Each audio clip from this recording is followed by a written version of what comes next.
Здравейте на всички! Когато дойде представителя на Общинска избирателна Варна, той ще изложи повече подробности относно Варна на районите, тъй като при мен информацията не е разбита по райони, а е комплексна за целия град. Така, към 17 часа постъпиха следните данни на територията на Варна област. Първо да ви кажа, че сигнали имаше доста пуснати, но всички сигнали се въртяха около тези, които са в забранителните списъци. Оказа се, че повечето хора са си променяли адрес за регистрация и поради тази причина бяха попаднали в забранителния списък, т.е. са дали два адреса, един постоянен и един временен адрес. Най-много сигнали постъпваха за това. За купуване на гласове имаше постъпили 14 сигнала, нито един не се оказа верен. Полицията направила проверки. Повечето бяха на територията на община Девня, Ветрино и Дългопол. На територията на община Варна имаше само един случай. Владиславо. Така, първо започвам с данните отделно по общини. Значи комплексно на територията на Варна област проценти са 43,008. Това е активността към 17 часа. За местни избори. Бояне? За референдума е един пункт по-надолу, 34,373. 34% са за референдум. Колко? 34,373%. Това е към 17 часа за референдум. 43,008 за местни избори, да. Така, сега по общини да ви кажа данните. Община Аврен по азбучен ред са наредени за това. Започваме с община Аврен. 59,15% за местни избори.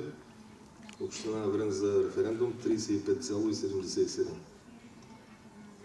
Община Аксаково за местни избори 49,37%. За референдум 29,32%. Виждате, че са големи разликите в някои общини. Община Белослав 47,05% са гласували за местни избори, 42% за референдум. Община Бяла 52,96% за местни избори. Добре. Община Бяла 52,96% за местни избори. За референдум в община Бяла са гласували 42% и 31%. Намираме се в спортна зала, където в момента е община Варна, която дава областния 35,95% за последните резултати към 17 часа за местни избори. За референдум какво ще стане от тук нататък, ще разберем след 31,15%. След 20 часа са поканени политическите сили да дойдат в тази зала. Община Ветрино 64,1%, най-висока избирателната активност. Община Ветрино към 17 часа 64,1%. За референдум 36,92%. Община Вълчедол 59% и 43% за местни избори. Колко 59? 59,43%. За референдум 49%. Община Девня 57,47%.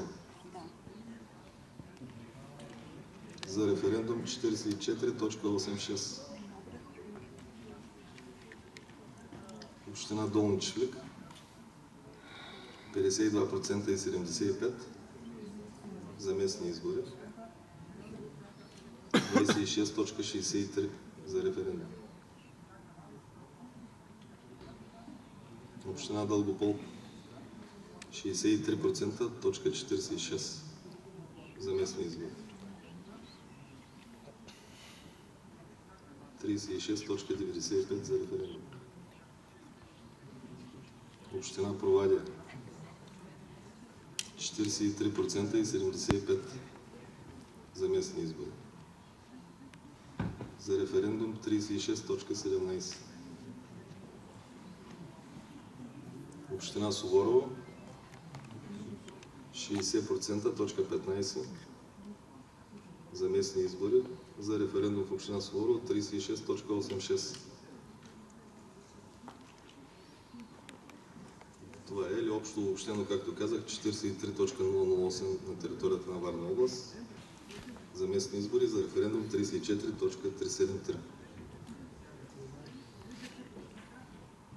Освен тези сигнали, 14 няма други за купуване на гласове? Не, няма други сигнали за купуване на гласове.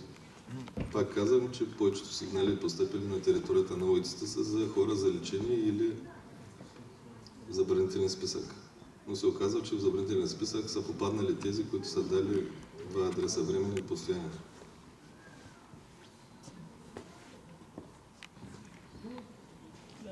Което е добре, че нямаме други сигнали. Поне не са постъпили при мен. Разговарях и с господин Пашов, комисар Пашов, шеф на полицията. При него също са постъпили същите сигнали, които и при нас идват. Тоест нямаме разминаване в информацията. Чакаме само представител на Варна да ви даде повече подробности относно районните кметства, тъй като при мен казвам, че не идват обобщени за община Варна. Не са разбити по районни кметства.